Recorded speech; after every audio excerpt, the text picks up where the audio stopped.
So this is the district attorney that's speaking on the Carmelo Anthony's case, the reduction of the bail, along with his lawyer, is speaking on the whole thing of the reduction and how he was able to make bail. So y'all go ahead on and check this out.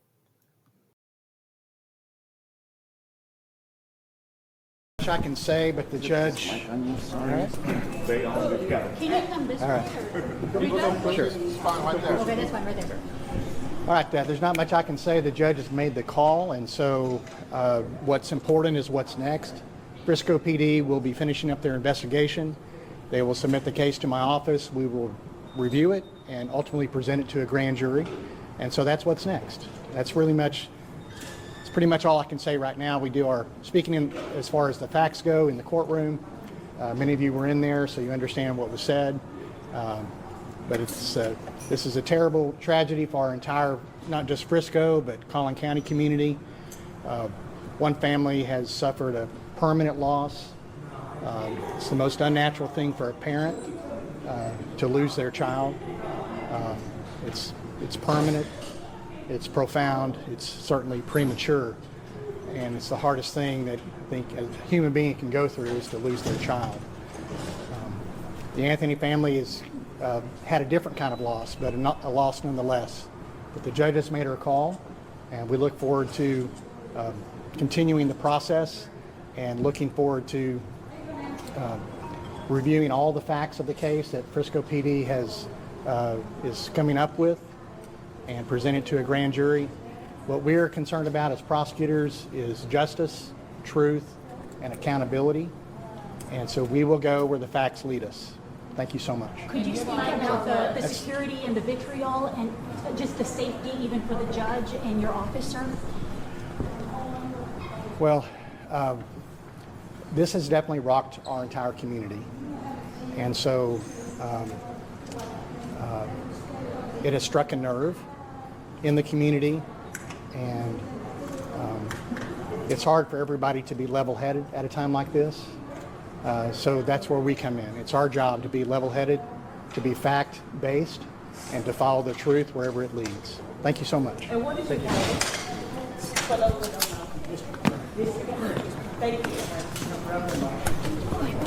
Yeah, that's the attorney.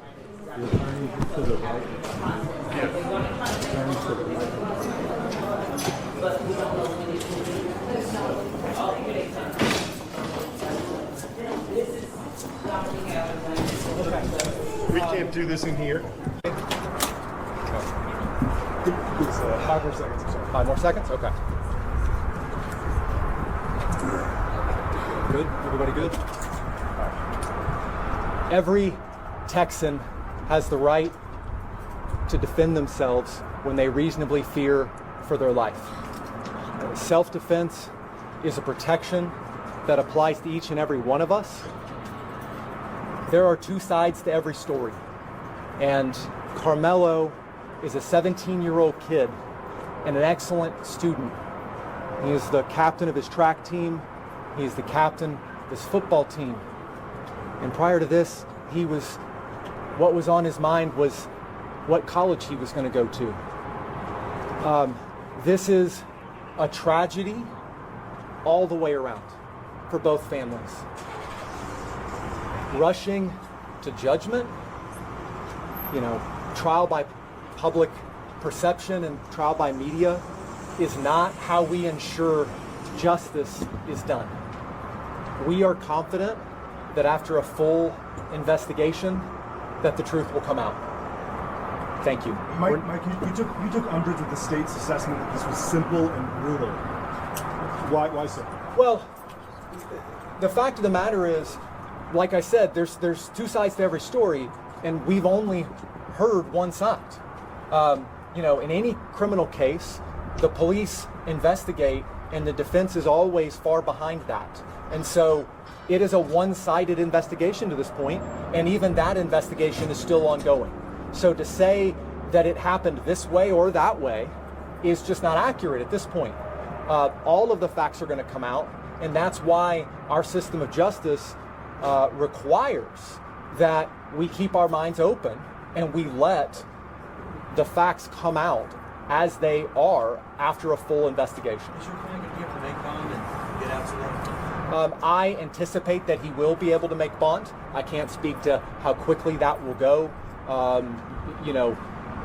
Funds, in the funds that have been raised are not quick to come out. And then, there's obviously a process to the release process once bond is posted. The big question that a lot of people have is, why was this young man armed on school property? That's an understandable question, but it's not something that, frankly, we're prepared to even go into.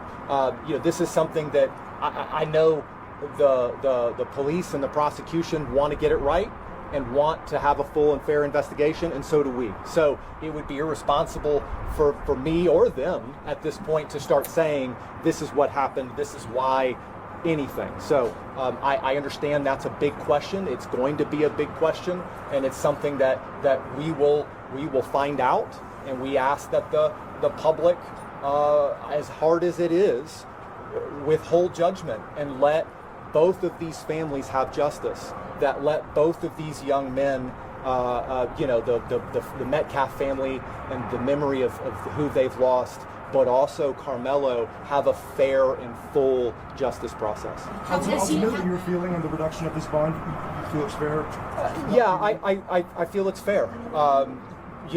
Bond, as the judge said, is not supposed to be an instrument of oppression. It's not supposed to keep people in jail. It's not supposed to punish.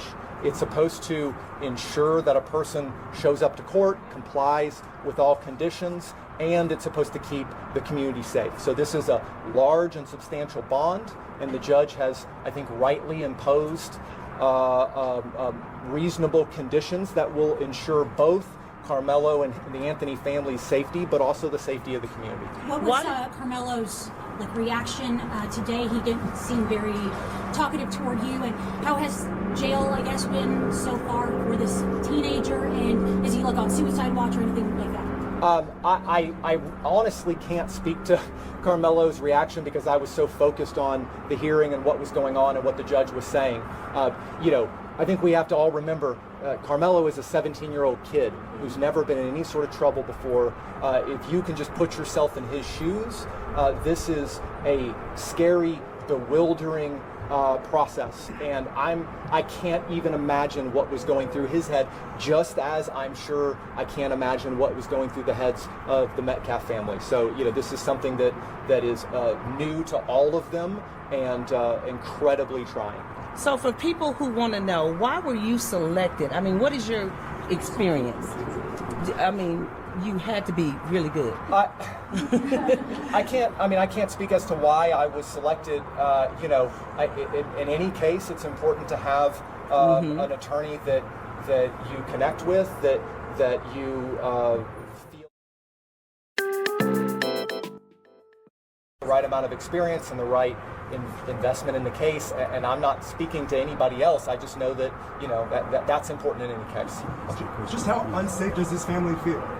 You mentioned it multiple times. Yeah, look, I'm not going to speak for them at this point, but I think you can imagine the press coverage on this case has been immense, and the online and public reaction has been immense, and unfortunately, as is common in our culture, especially lately, the vitriol and the public reaction one way or the other has been intense, and threats and talk of race war and all kinds of insanity isn't good for, obviously, the Anthony family. It's not good